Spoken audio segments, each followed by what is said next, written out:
नमस्तुभ्यं वरदे कामरूपिणी विद्यारंभं करिष्यामि सिद्धिर्भवतु मे सदा।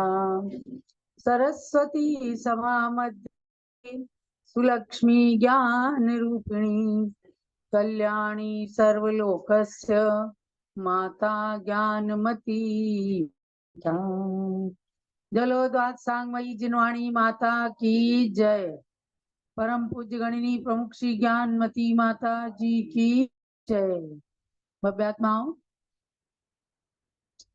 प्रवचन निर्देशिका की क्लास प्रारंभ हो रही है।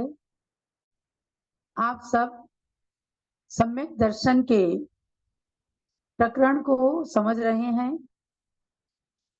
सम्यक दर्शन का मतलब है आत्मा के अंदर देव शास्त्र गुरु के प्रति सच्ची रुचि, सच्चा विश्वास, सच्चा श्रद्धान, यही सम्यक दर्शन।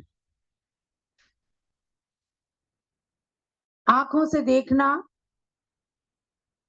सही देखना, वह आंखों की स्वच्छता का प्रतीक है।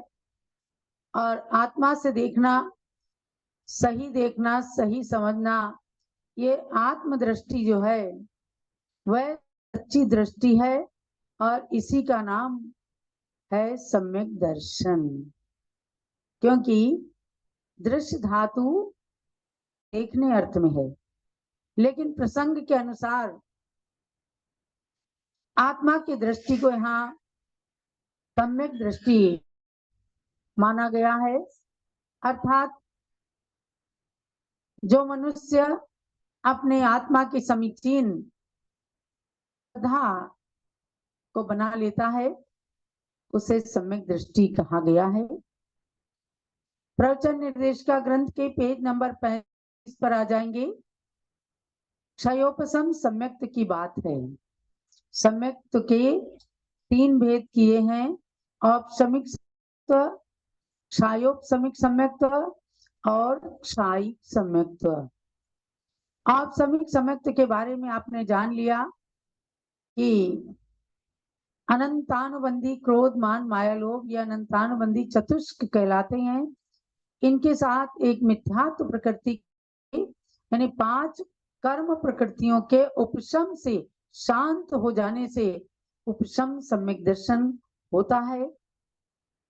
और ये जीवन में प्रथम बार होता है अनादि मिथ्या दृष्टि के, इसलिए इसको कहते हैं प्रथमोपशम सम्यक दर्शन। सादी मिथ्या दृष्टि को 7 प्रकृतियों के उपशम से होता है। यानी जिन्होंने पहले कभी जीवन में सम्यक दर्शन प्राप्त करके पुनः मिथ्यात्व को प्राप्त किया, उनको कहते हैं सादी मिथ्या दृष्टि। ऐसे जीवों को अनंतानुबंधी चतुष्क, मिथ्यात्व, सम्यक मिथ्यात्व और सम्यक प्रकृति, इन 7 कर्म प्रकृतियों के उपशम से प्रथमोपशम सम्यक दर्शन होता है। ये सब बातें आपने जानी है। हम क्षयोपशम सम्यक दर्शन की ओर चल रहे हैं। Page number 35। सम्यक दर्शन गुण को विपरीत करने वाली प्रकृतियों में से देशघाती सम्यक प्रकृति के उदय होने पर आत्मा के जो परिणाम होते हैं उनको वेदक या क्षयोपशमिक सम्यक दर्शन कहते हैं। वे परिणाम चल, मलिन या अगाढ़ होते हुए भी नित्य ही अर्थात जघन्य अंतर्मुक्त से लेकर उत्कृष्ट 66 सागर पर्यंत कर्मों की निर्जरा की कारण है। इस सम्यक्त का जघन्य काल, अंतर्मुक्त और उत्कृष्ट 66 सागर प्रमाण है तथा मध्यम के अनेक भेद हैं।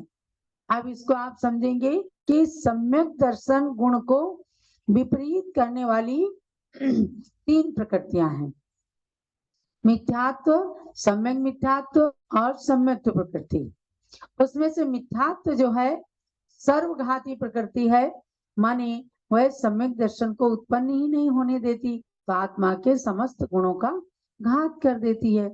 और यहाँ पर सम्यक दर्शन गुण को विपरीत करने वाली कहा, इन प्रकृतियों में से देशघाती सम्यक्त प्रकृति है। देशघाती इसलिए कहा कि सम्यक दर्शन बना रहता है और उसमें दोष लगता रहता है। पूरे सम्यक दर्शन का घात नहीं किया, इसने सम्यक दर्शन को समाप्त नहीं किया, केवल थोड़ा दोष लगा दिया, इसलिए इसे देशघाती प्रकृति कहा है। कुछ गुणों का घात कर देती है। तब आत्मा के परिणामों में जो वेदन होता है, वेदन होता है, यानी सम्यक्त प्रकृति के उदय रहने से कुछ कुछ चीजों का विशेष अनुभव होता है।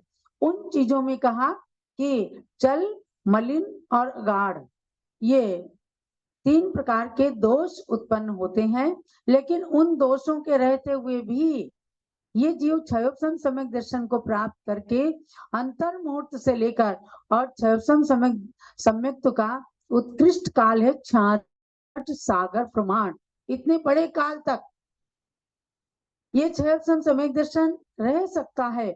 और बीच में अंतर मुहूर्त से लेकर के और 66 सागर के बीच का काल मध्यम काल कहलाता है, जो आज के समस्त सम्यक दृष्टियों का काल है। तो अब उसमें क्या कहा कि जिस प्रकार एक ही जल अनेक कल्लोल रूप से परिणत होता है, उसी प्रकार से जो सम्यक दर्शन पूर्ण तीर्थंकर या अरहंतों में समान अनंत शक्ति के होने पर भी शांतिनाथ जी शांति के लिए हैं, पार्श्वनाथ जी रक्षा करने के लिए समर्थ है, इस तरह नाना विषयों में चलायमान होता है, उसको चल सम्यक दर्शन कहते हैं। यानी क्षयोपम सम्यक दर्शन है, इतना मन चलायमान हुआ कि भैया अशांति है, चलो शांति विधान करते हैं, शांतिनाथ भगवान के पास चलती हैं। हमारे जीवन में अत्यंत कष्ट आते हैं, काल सर्प योग आ गया, तो क्या केतु ग्रह आ गए, तो चलो भगवान पार्श्वनाथ की पूजा करते हैं। मन के अंदर भाव आया तो यद्यपि जानते हैं कि सभी भगवंतों की भक्ति हमारे कार्य की सिद्धि करने वाली है, फिर भी ऐसे भाव हो जाने पर मतलब थोड़े परिणाम चलायमान हुए, तो ये चल सम्यक दर्शन है। माने क्षयोपम सम्यक दर्शन में चल नाम का दोष है। अब मलिन दोष क्या है? जिस प्रकार शुद्ध स्वर्ण भी मल के निमित्त से मलिन कहा जाता है, उसी तरह सम्यक प्रकृति के उदय से जिसमें पूर्ण निर्मलता नहीं है, उसको मलिन सम्यक दर्शन कहते हैं। खान से निकला हुआ सोना मैं से लिप्त होता है, स्वर्णकार उसे ताव दे करके अग्नि में तपा करके उसे शुद्ध करता है, लेकिन जब तक शुद्ध नहीं हुआ तो उसके ऊपर मैल लगा होने के कारण सोना भी मलिन होता है। आत्मा सम्यक दर्शन रूपी सोने से संबंधित है, लेकिन उसके अंदर जो सम्यक प्रकृति का उदय है वह उसे थोड़ा मलिन कर रहा है, यानी सम्यक दर्शन को सदोष बना रहा है। ये मलिन नाम का, मल नाम का दोष हुआ, लेकिन सम्यक दर्शन समाप्त नहीं हुआ, ये ध्यान रखना। जिस तरह वृद्ध पुरुष के हाथ में ठहरी हुई लाठी कांपती है, उसी तरह जिस सम्यक दर्शन के रहते हुए भी अपने बनवाए हुए मंदिर में ये मेरा मंदिर है, दूसरे के बनवाए हुए मंदिर में ये दूसरे का मंदिर है, ऐसा भाव आवे तो उसको अगाढ़ सम्यक दर्शन कहते हैं। माने क्षयोपम सम्यक दर्शन में अगाढ़ नाम का दोष लगाने वाला ये सम्यक प्रकृति नाम का कर्म है। तो चल, मलिन और अगाढ़ ये 3 दोष क्यों लगते हैं क्षयोपम सम्यक दर्शन में? सम्यक्त नाम की प्रकृति के उदय से। एक तो है सम्यक्त माने सम्यक दर्शन, और एक है दर्शन मोनी का भेद। मिथ्यात्व के 3 टुकड़े किए गए, मिथ्यात्व के 3 टुकड़े करने से मिथ्यात्व, सम्यक मिथ्यात्व और सम्यक्त प्रकृति, ये 3 भेद हुए। इन वेदों को बताया कि इन 3 वेदों को अनंतानुबंधी चतुष्क के साथ मिलाने से 7 कर्म प्रकृतियों के उपसम से औपसमिक और सातों के सदवस्था रूप उपसम, उदयाभावी क्षय और सम्यक प्रकृति के उदय, इनसे समन्वित सम्यक दर्शन को क्षयोपम सम्यक दर्शन कहा गया। ये थोड़ा सा अच्छे से समझने की बात है। उदयाभावी क्षय माने जब तक उदय का अभाव है तब तक को क्षय के समान मानो। और सदवस्था रूप उपशम, जैसे कीचड़ जल में नीचे बैठा है तो ऊपर से जल निर्मल दिख रहा है, ऐसे ही अभी मलिनता नीचे बैठी हुई है और जैसे जरा निमित्त मिलेगा तो तुरंत सम्यक दर्शन मलिन हो जाएगा। तो ये मल दोष है। ये क्षयोपशम सम्यक दर्शन के अंदर सम्यक्त प्रकृति के उदय कारण चल मलिन और अगाढ़ ये दोष लगते हैं। तो जिस प्रकार से वृद्ध पुरुष के हाथ में लाठी है तो कांपती रहती है, जैसे आप देखो कभी आहार देते हैं लोग, वृद्ध पुरुष उनका चम्मच कांपता रहता है, मानी शक्ति का थोड़ा अभाव रहता है। तो इसी प्रकार से जिनके सम्यक दर्शन में कंपायमान स्थिति होती है, ये इनका मंदिर है, ये मेरा मंदिर है, मंदिर तो भगवान का है, सब जानते हुए भी ऐसा भाव कभी कभी मन में आ जाता है। तो किसके कारण? ये सम्यक प्रकृति के कारण उसमें अगाढ़ दोष लग जाता है। तो ये अगाढ़ सम्यक दर्शन भी इसको कह दिया है। लब्धि सार का उदाहरण देते हुए इसमें कहा गया, समुदय चल मलिनम सद्दादि तच्चयम् अत्थम सद्दादि असभावम् अजानमानो गुरु नियोगा सुत्थादोतं सम्मं दर्शिजन्तं जदान सदहदि सोचेव हवै मिच्छा इट्ठी जीवो तदोपौदी। धवला, जय धवला, गोमटसार, जीवकांड, कर्मकांड और लब्धिसार, क्षपणासार ये विशेष ग्रंथ हैं सम्यक दर्शन की अंतरंग की स्थिति को समझने के लिए।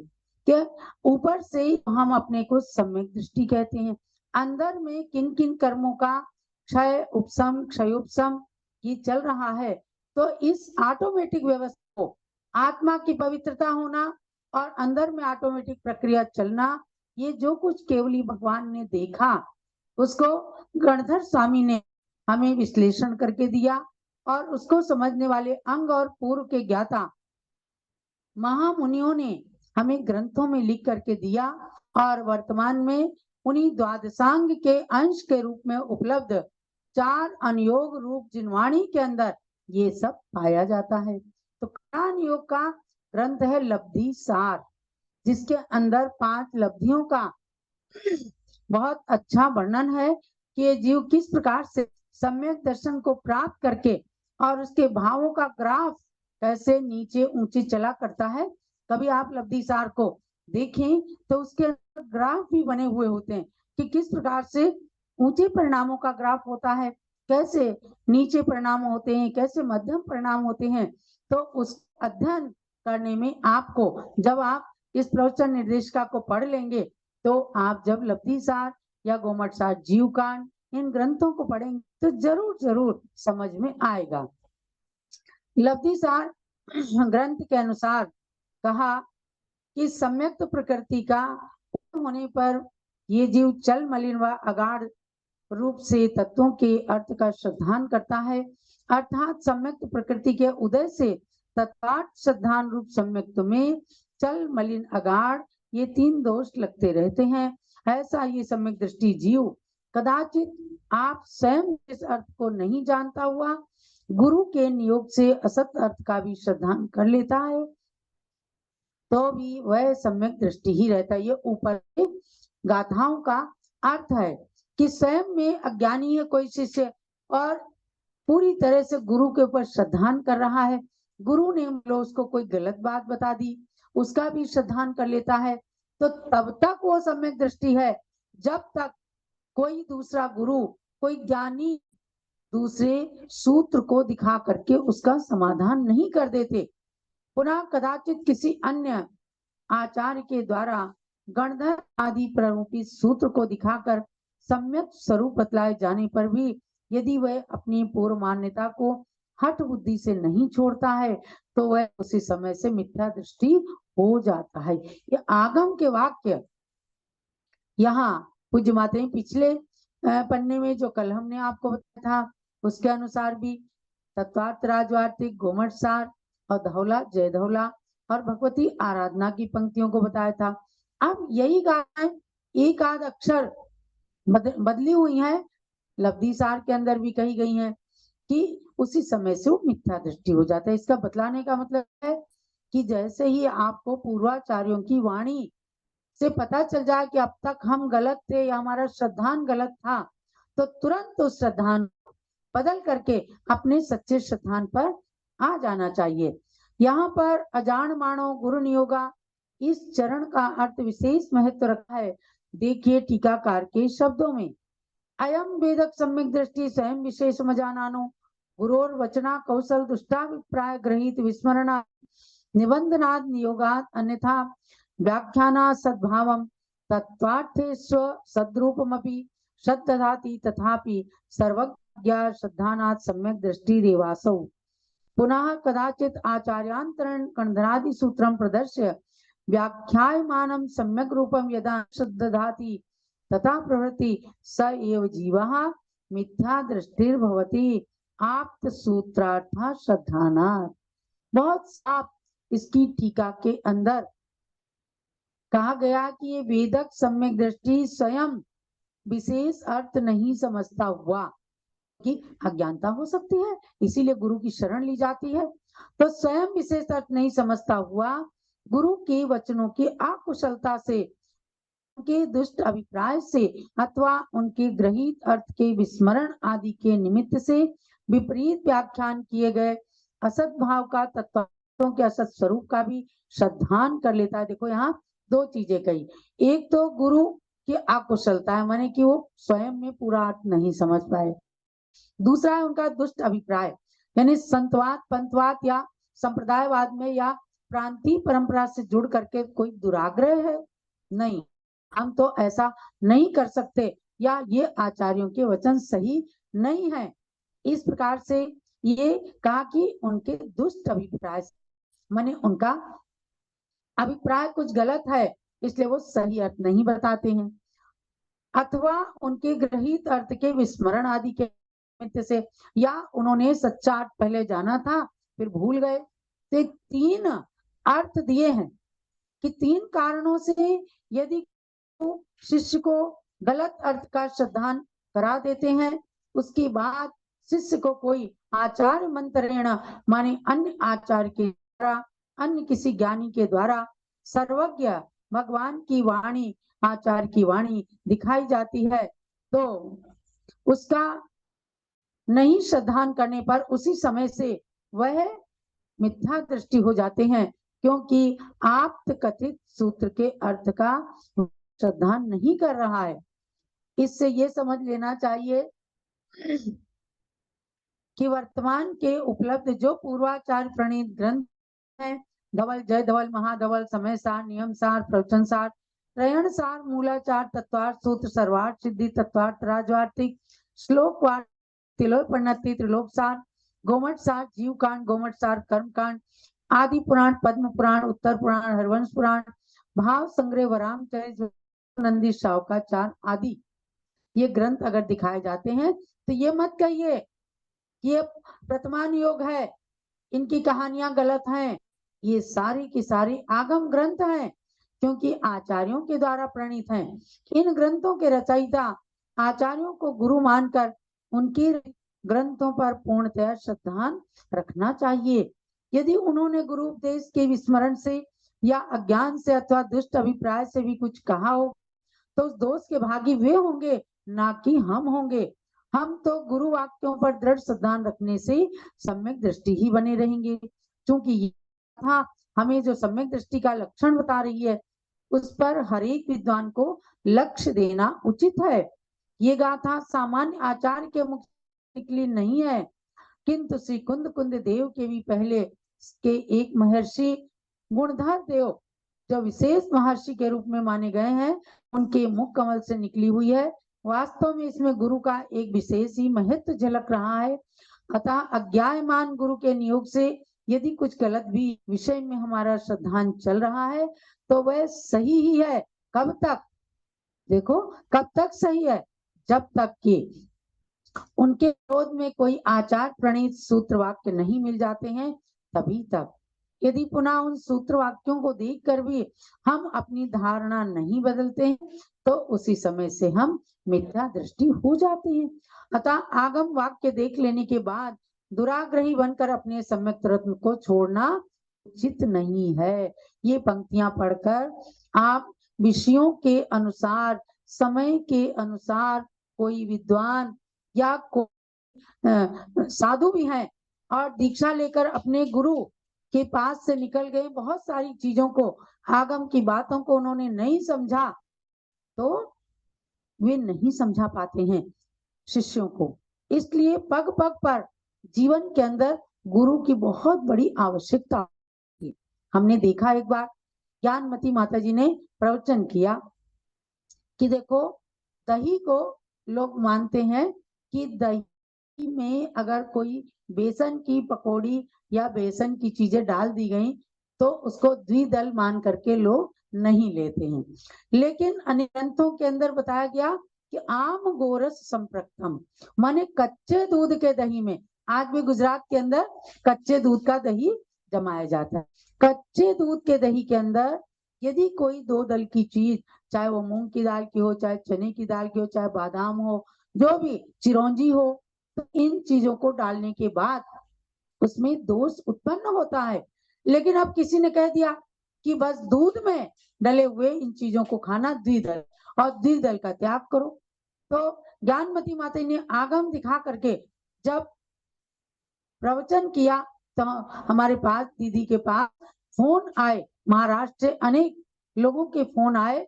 आज से हमने अपना श्रद्धान जो गलत मान रखा था वो बदल दिया कि कच्चे दूध में अगर ये दो दल की चीजें होंगी तभी हम नहीं लेंगे, लेकिन अगर शुद्ध दूध है, 48 मिनट का शुद्ध दूध कहलाता है, जो उसमें दही जमाया गया शुद्ध जामन से, उस दही में फिर उसमें जो चीज बनाई गई तो वो सदोष नहीं है।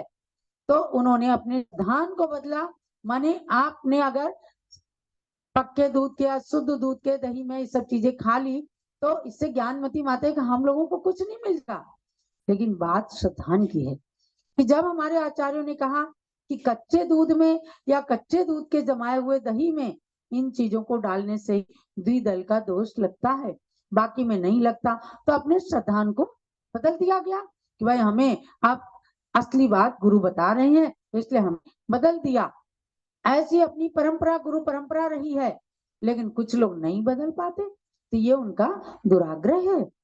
क्योंकि अगर आचार्यों की वाणी, विद्वानों की प्राचीन की वाणी हमें दिखाई जा रही है तो श्रद्धान को बदलना, ये बात इसमें इसलिए कही है कि अपने दर्शन को दृढ़ रखना। ये क्षयोपम सम्यक दर्शन जो आज पंचम काल के अंदर भी लोगों को होता है सम्यक दर्शन, ये क्षयोपम सम्यक दर्शन ही। तो आज के स्वाध्याय में आपको औपसमिक सम्यक दर्शन के बाद हमने क्षयोपसमिक सम्यक दर्शन की परिभाषाएं लब्धिसार, धौला आदि ग्रंथों के माध्यम से बताया है। इसलिए आप सबको दुराग्रही नहीं बन करके सदाग्रही ही बनना है कि मेरा तो खरा नहीं, खरा सो मेरा। ये ज्ञानमती माता के जो गुरुदेव थे आचार्य वीर सागर महाराज, जिन्होंने शांति सागर महाराज के एक शब्द को अपने जीवन के अंदर उतारा। ऐसे गुरुदेव कहते थे कि बेटा खरा सो मेरा मानना है, यानी जो जिनवाणी कह रही है, जो खरी बात है, जो सही बात है, उसको मेरा माने अपना मान करके उस पर श्रद्धान करना। मेरा सो खरा नहीं, मेरा तो गलत भी हो सकता, निजवाणी गलत हो सकती है, जिनवाणी गलत नहीं हो सकती। इसलिए जिनवाणी पर श्रद्धा करके अपने सम्यक दर्शन को दृढ़ रखना, यही आज के स्वाध्याय का सार है। जावाणी के ज्ञान ते सूझे लोकालोक, सोवाणी मस्तक चढ़ो सदा देता हूँ दो, हे जिनवाणी भारती तो जपू दिन रहे, जो तेरी शरणा में सो पावे सुख चैन।